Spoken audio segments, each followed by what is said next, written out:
अब मैं आपसे कभी पूछूं कि दुनिया में सभी धर्म संस्कृतियां दावा करती हैं कि हमारे पास बिल्कुल अलग विचार है, हमने बड़ा अच्छा विचार दिया है। अगर हम आपसे पूछें कि हमारी संस्कृति में ऐसा क्या है जो दूसरे में नहीं है, बहुत से लोग कहेंगे साहब उसमें बड़ा सदाचरण की बात कही गई, नैतिकता की बात कही गई। तो लोग कहेंगे ठीक है भाई, दूसरी जगह भी कही गई, शायद कोई फॉलो करता है या नहीं करता। पर मैं अगर आपसे पूछूं कि वो चीज बताइए जो हमारे यहां लिखी और दूसरी जगह लिखी ही नहीं है, वो क्या है? आप सबने नाम सुना होगा, Vedic mathematics. Have you ever heard of mathematics as a part of religious text? ये सिर्फ हमारे यहां है। गणित धार्मिक पुस्तक का हिस्सा है। Ayurveda medical science, it is globally accepted as a structured medical science, by name itself is a part of Vedas. Medical science धर्म ग्रंथ का हिस्सा हो, गणित धर्म ग्रंथ का हिस्सा हो, ये दुनिया में कहीं नहीं। बाकी जगह विज्ञान और गणित का धर्म से संघर्ष है, हमारे यहां वो धर्म ग्रंथ से उद्भूत हो रहे हैं। ये फंडामेंटल डिफरेंस है हमारे और उनके बीच में। और इतना ही नहीं, मैं कभी आपसे, आप लोगों ने ध्यान दिया हो अगर, गणित की जो खोज है, वैसे तो बहुत सारी चीजें थी जो अंग्रेजों के आने के बाद छुपा दी गई, क्वाड्रेटिक इक्वेशन हो, अलजेब्रा हो, ट्रिग्नोमेट्री हो, ये सारी चीजें। मगर एक ऐसी चीज है जो कमोबेश सभी लोग मानते हैं, चलो ये तो मान ही लेते हैं कि भारत ने दिया। वो क्या था? शून्य। अब कहा जाता शून्य किसने दिया? आर्यभट्ट ने खोजा। अरे भाई, आर्यभट्ट ने खोजा नहीं, आर्यभट्ट की किताब में पहली बार तुमको लिखा हुआ मिला। अगर आर्यभट्ट ने शून्य खोजा तो बौद्ध मत में शून्यवाद का सिद्धांत कहां से आया? वो तो आर्यभट्ट से पहले के थे। और ये बताइए, कौरवों की 18 अक्षौणी सेना से लेके भगवान राम की जन्म कुंडली बन रही थी, वो बगैर शून्य के बन रही थी।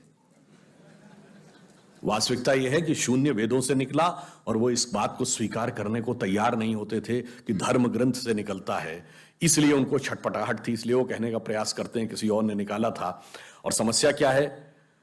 हमारे यहां तो भगवान राम की जो कुंडली निकली है, वो जब नासा के प्लैनेटोरियम सॉफ्टवेयर में डाली गई तो 7114 समथिंग बीसी की डेट निकल आई।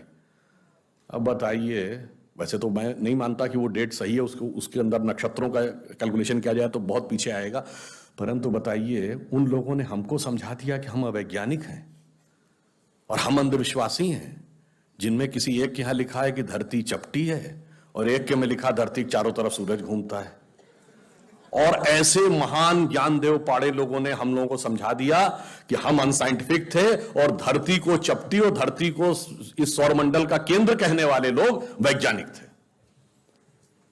आज भी जब सूर्य ग्रहण या चंद्र ग्रहण होता है, आप नासा की ऑब्जर्वेटरी बताती है ना, 1950 से पहले नासा नहीं था।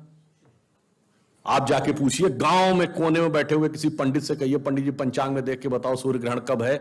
और जो वो हमारा पंचांग बताता है और जो नासा की ऑब्जर्वेटरी बताती है, कभी उसमें दिन तो छोड़िए, घंटे और मिनट का भी अंतर देखा है?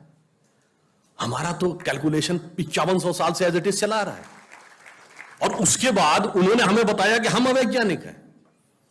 आज भी आप बताइए, उत्तर भारत में उतना नहीं दिखता, दक्षिण भारत के मंदिरों में जाइए, नवग्रह बने हैं तो सूर्य केंद्र में है कि धरती केंद्र में है? सूर्य के 7 किरणें होती हैं, 7 घोड़े सूर्य के बने कि नहीं मंदिरों में? अब बताइए, ऐसा हमारे दिमागों में भर दिया जाता है।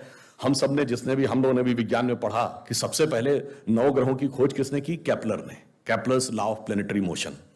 हम सब ने, जिसने फिजिक्स पढ़ी होगी 10वीं 11वीं 12वीं में, कभी न कभी Kepler's law of planetary motion पढ़े होंगे कि केपलर ने सबसे पहले बताया कि 9 ग्रह होते हैं। अब ये बताइए, इधर जब हम पूजा करते हैं तो पंडित जी हाथ में जल ले क्या बोलते हैं? ब्रह्मा मुरारी त्रिपुरांतकारी भानु शशि भूमि सुतो बुधश्च और गुरुश्च शुक्रः शनि राहु केतु सर्वे ग्रहा शांति करो भवन्तु। अब ये 9 ग्रहों के नाम केपलर बताए थे कि पंडित जी बताए हैं? और हजारों साल से बता रहे हैं। और उसमें मजे की बात यह है कि मंगल के लिए भूमि सुत, यानी भूमि का बेटा, धरती का बेटा शब्द है।